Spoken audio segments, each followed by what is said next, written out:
great game, 2-1 series lead, and then obviously the next game was a bit of a letdown. What's your plan to approach this game after taking another series lead? Yeah, I think it was a good, experience, good learning experience. I don't think we went into that game unprepared or we're not ready to go. I think, I think that first period, we gave up a shorty and then give up a, power play goal, a 5-on-5. It wasn't, terrible. And then I think in that second period, that was a learning experience for us. So,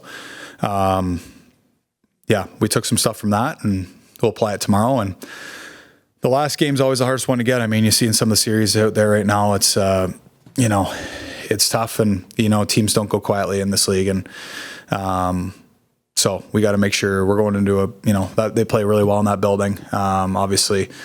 And the nice thing is we've had some success there. We can draw on that. But, people were asking me about momentum after last game or after game 4. And, they've asked me about momentum early in the series. And I always say the same thing. I don't think there's such thing in the playoffs because teams just continue to adjust. And when you're playing a really good team like we are, and it's a new day every day. So, we're focused and ready to go, and we'd love to end it tomorrow. We'd love to not have to come back here for game 7.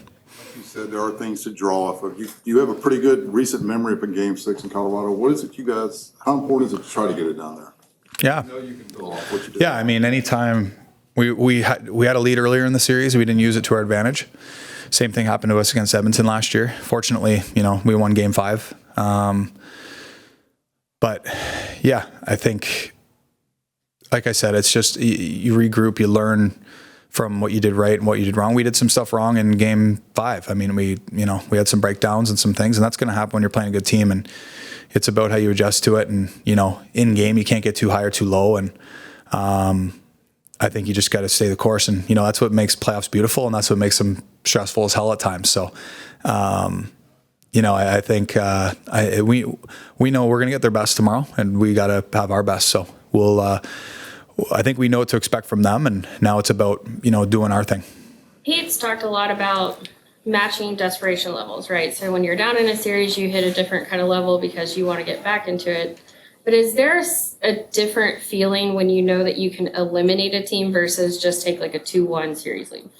Yeah, I mean, I don't like the word desperation. I think it's kind of a negative connotation to it. I like, intensity and focus. And I think the one thing I saw from our group last game was the first time we've seen it from. I thought game 1 we had a bit of it.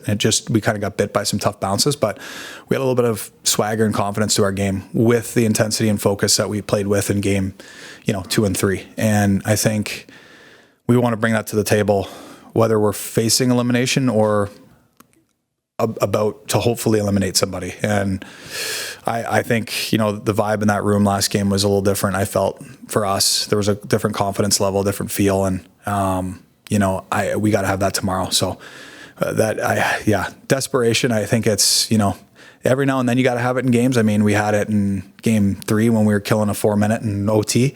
That's a desperate time, but you can't play a full game like that because especially at altitude, it'll suck the wind right out of you. So, we got to go in feeling good, and hopefully that feeling falls on them more than us. I think we saw some of that swagger with Bichsel, the Jumbotron there at the end of the last game. It's gone viral, at least for me. I've seen it all over social media. What is it like to see a moment like that in a series like this? Yeah. Levity, maybe? Yeah, it was pretty funny. I think we were all looking at each other like, oh, good Lord. But, I think we probably would have rather have seen that if they were about to be eliminated than, in a different situation. But, it is what it is. I guess that's the league now. Matt, as a veteran, do you have to pass some wisdom on to a 20-year-old defenseman about the... I left it alone, but I think it was addressed from some of the D-men. I mean, I was guilty of stuff like that when I was younger too. But I was like, oh man, when I saw I was just like, the fans love it. And it's, I guess it gives the league a little bit of a different look than it has had. But, I think, like I said, had that been a game 6 and they were about to, head home for the summer, a little different, maybe. You don't want to give fuel to that, I mean, he's a young kid though, and it all comes from a good place, and he was feeling the moment.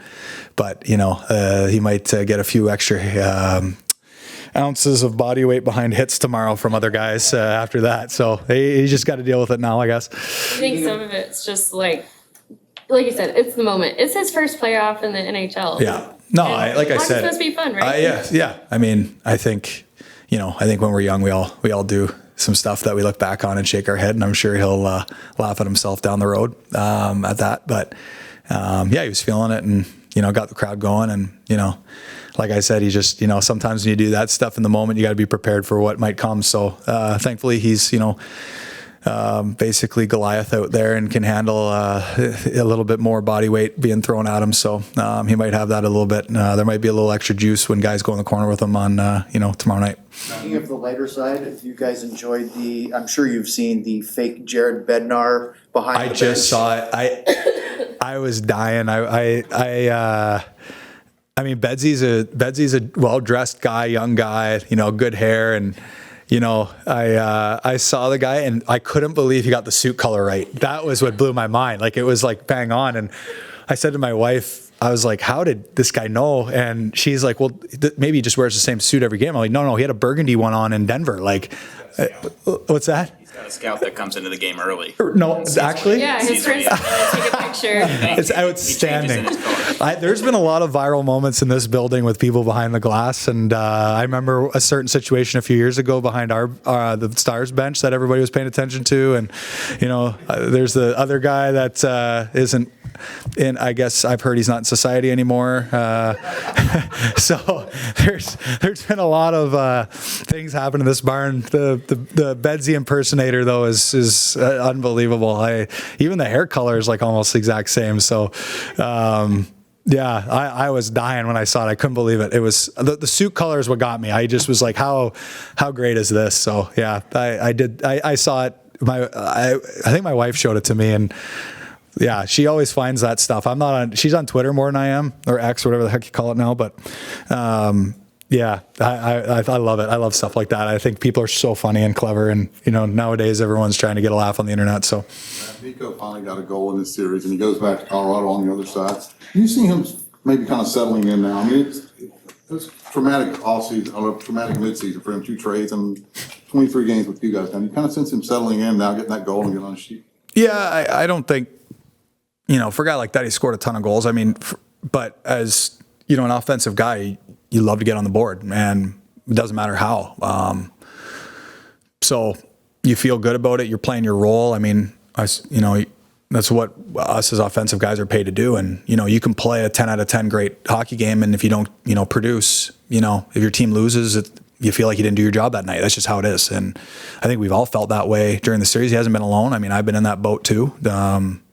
And I think at the end of the day, he's a veteran enough. And, the nice thing is we have the maturity level in our room that guys, they might be feeling a little snake bit or like they're pressing a little bit, but the game doesn't slip, because it's not about, the results all the time. It's about what you're doing day to day, and eventually you break through. And, Root made a great pass to him, and, for every goal he didn't score this series, it's nice that he got a little bit of a gift there on the back door, and he can loosen you right up. So I'm sure after you score a goal in this league, you're walking a little taller for sure after. It's just how it is. It doesn't matter who you are. And, he's already 6'4", so hopefully he's feeling 6'7" now.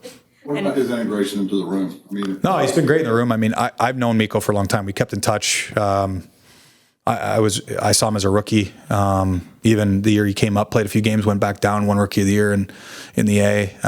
He and I have always had a really good connection and relationship, and we always saw the game the same way, and we still do. So we haven't got a chance to play on a line yet, but we're on a PP unit together right now, and it's I think our power play has been excellent this series, and against a good PK, and I think we could even have more than what we've got, especially last game. So. It's nice having him in the room is good. I mean, he just knows he's a great player because he behaves like a great player. So easy guy to bring in. I know it's a different season, but can you take some kind of comfort or confidence knowing that you were in pretty much the same situation last year, went in there and took care of business? Yeah.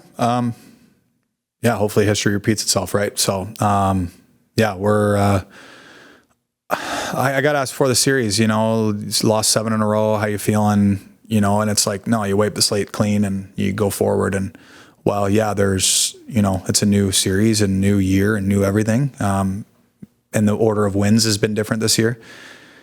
We can draw on 2 experiences from last year. I think, we had this opportunity against Vegas, we blew it. And then we have the opportunity against Colorado and we take advantage. So we've been on opposite sides. We've seen, I think, what works, and we can't tiptoe into that game. They're not going to tiptoe. We got to go right after them and try and punch them in the mouth right off the bat. I mean, that's what they do, and that's how they come out. And that's what we have to do. And when we did that last game. I mean, we got a pretty crafty goal scorer's goal from Johnny to start 9 seconds in. Nice, beginning to a game. It's a little bit easier to play when you have something like that happen right off the bat. But we got to carry that feeling in right off the bat tomorrow. Thank you. Thanks, guys. Thanks, Matt.